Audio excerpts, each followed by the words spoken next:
warahmatullahi wabarakatuh. Baiklah, kami dari kelompok 6 akan mempresentasikan materi kami mengenai pengolahan bisnis internasional. Adapun anggota dari kelompok 6, yang pertama Yulia Mekli dengan NIM 1916030056 dan yang kedua Martavina Sefira dengan NIM 1916030076 dan Dea Fadila Putri dengan NIM 1916030077. Baiklah, materi yang pertama yaitu analisis pasar luar negeri. Analisis pasar luar negeri merupakan salah satu kegiatan yang sangat penting dilakukan oleh perusahaan yang ingin berkecimpung dalam kegiatan bisnis internasional. Analisis pasar ini terdiri dari beberapa kegiatan, diantaranya adalah A. Penyaringan pasar, di mana metode analisis dan penilaian pasar yang memungkinkan manajemen untuk mengidentifikasikan sejumlah kecil pasar yang diinginkan dengan mengeliminasi pasar-pasar yang dianggap kurang menarik. Yang B. Riset pasar, kegiatan yang dilakukan untuk menentukan potensi kebutuhan pasar. Yang C. Pemindaian lingkungan, perusahaan memindai dunia untuk mengamati perubahan kekuatan lingkungan yang akan mempengaruhi eksistensi perusahaan tersebut.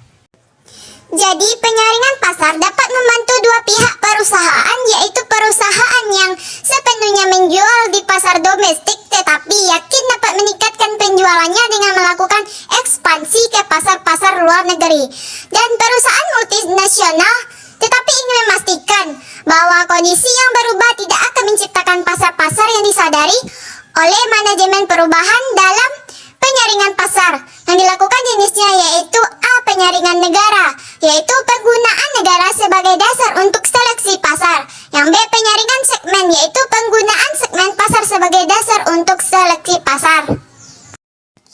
Selanjutnya, penyaringan pasar dilakukan beberapa proses sebagai berikut. A. Proses penyaringan pertama. Dalam proses penyaringan pertama ini dinilai potensi kebutuhan dasar, di mana jika tidak ada kebutuhan maka tidak ada satupun pengorbanan usaha dan uang yang secara wajar akan kemungkinan perusahaan itu untuk memasarkan barang dan jasanya. Selain itu, perdagangan dan investasi luar negeri berdasarkan pada penerbitan beragam data perdagangan industri, di mana banyak diantaranya dipublikasikan dalam situs internet perusahaan tersebut. B.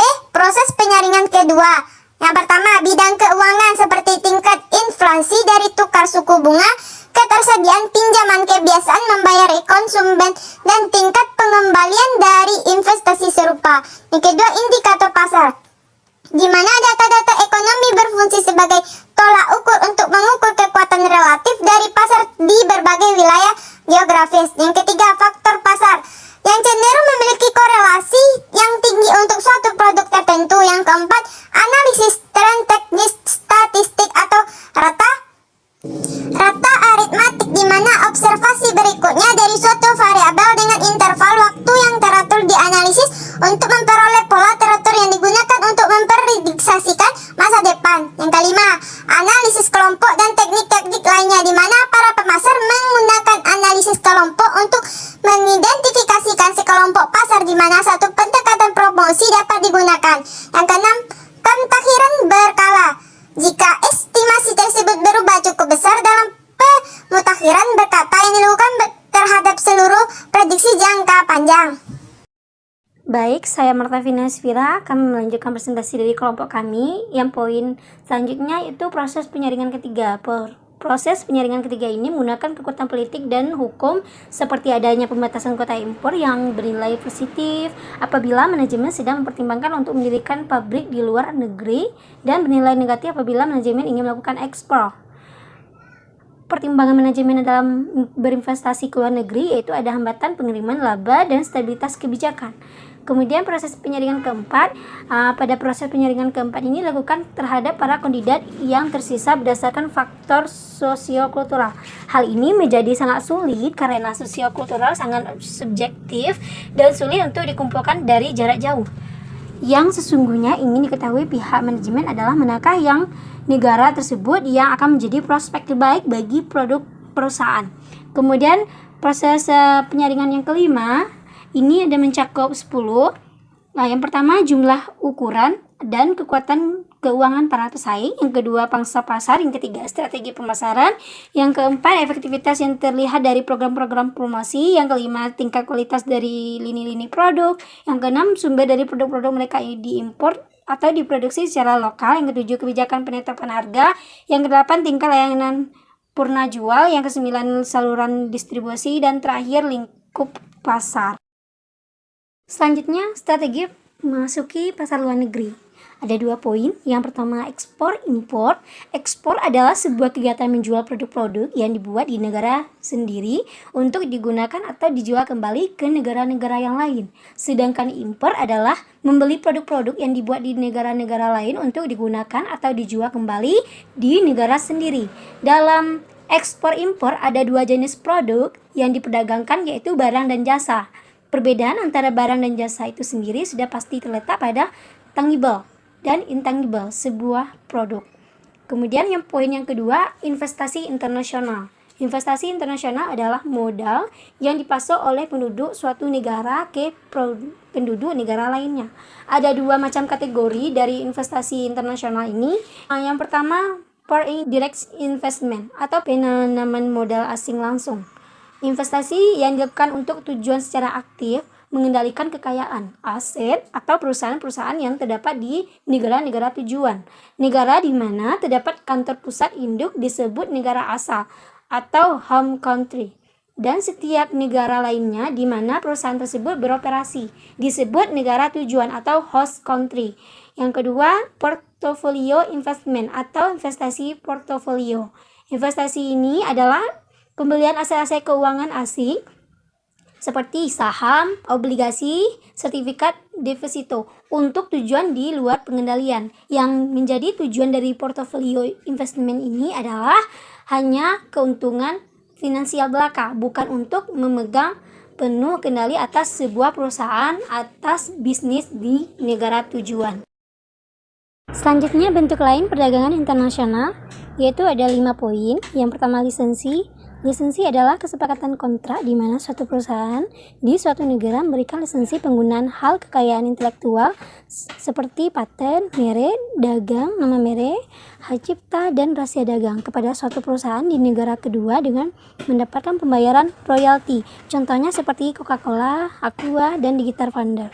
Yang kedua, Prancis waralaba adalah suatu bentuk khusus lisensi terjadi apabila suatu perusahaan di suatu negara waralaba memberikan wewenang kepada suatu perusahaan di negara kedua pemegang waralaba untuk menggunakan sistem dalam pengoperasiannya, dan juga nama merek dagang dan logo dengan mendapatkan pembayaran royalti. Contohnya McDonald's, Pizza Hut, dan Burger King. Yang ketiga, kontrak manajemen. Kontrak manajemen adalah kesepakatan di mana suatu perusahaan di suatu negara setuju untuk mengoperasikan fasilitas atau memberikan jasa manajemen lainnya kepada perusahaan di negara lain dengan mendapatkan imbalan yang telah disepakati. Yang keempat ada Turkey Project, yaitu perjanjian kontrak di mana suatu perusahaan menyetujui untuk mengerjakan desain keseluruhan, mengerjakan konstruksi, dan membangun fasilitas yang kemudian diserahkan kepada pembeli jika sudah siap dioperasikan. Yang kelima, patungan atau joint ventures, perjanjian antara 2 atau lebih perusahaan untuk bekerja sama dan membangun kepemilikan bersama yang terpisah dari perusahaan induknya. Baiklah, selanjutnya mengenai lisensi internasional. Lisensi adalah pemberian beberapa hak kepada perusahaan asing yang meliputi pemberian hak untuk memproses, hak paten, program, merek, hak cipta, atau keahlian. Keuntungan ketika perusahaan melakukan lisensi yaitu yang pertama, pemberian lisensi menerima tambahan keuntungan dibanding terpaku pada suatu proses atau metode di dalam negeri. Yang kedua, dapat memperluas siklus hidup produk perusahaan. Yang ketiga, pemberian lisensi mengalami peningkatan penjualan atas penggantian suku cadang di luar negeri. Yang terakhir, penerimaan lisensi akan mendapatkan hak memproses dan teknologi sehingga mengurangi biaya riset dan pengembangan. Sedangkan kerugian yang mungkin terjadi akibat penerapan lisensi yaitu yang pertama, Penerimaan lisensi dapat menjadi pesaing pedagang. Yang kedua, penjualan barang atas merek tidak terkontrol dengan baik. Yang ketiga, banyak terdapat barang palsu. Dan terakhir, mutu produk yang dihasilkan penerima lisensi buruk. Waralaba internasional.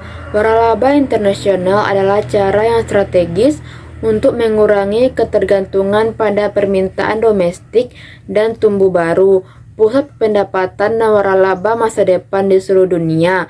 Memperluas merek global melalui waralaba melibatkan risiko rendah, membutuhkan investasi minimal, dan menawarkan potensi offset yang sangat besar pada peningkatan kemampuan. Waralaba adalah penyatuan sumber daya dan kemampuan untuk mencapai pemasaran strategis, distribusi, dan penjualan tujuan untuk sebuah perusahaan. Ini biasanya melibatkan franchisor yang memberikan kepada individu atau perusahaan hak untuk menjalankan bisnis, menjual produk atau layanan di bawah model bisnis waralaba sukses dan diidentifikasi oleh merek dagang, franchisor, atau merek. Kasus hukum yang melibatkan bisnis waralaba McD versus Bambang Rahmadi. Adapun solusi penyelesaian terhadap kasus perseteruan McD dengan Bambang Rahmadi karena tidak adanya mekanisme claim break dalam perjanjian franchise, yaitu adapun solusinya yaitu yang pertama, suatu franchise harus didaftarkan secara sah dan jelas di mata hukum. Yang kedua, suatu franchise haruslah memegang teguh pada prinsip keterbukaan informasi. Yang ketiga, diperlukan suatu asosiasi franchise yang tangguh. Yang keempat, perlu dibentuknya suatu kode etik terhadap franchise. Yang terakhir, perlu guidelines oleh pemerintah terhadap klausola yang baku terhadap kontrak franchise. Baiklah, itulah presentasi dari kelompok 6 mengenai pengelolaan bisnis internasional. Sekian, terima kasih.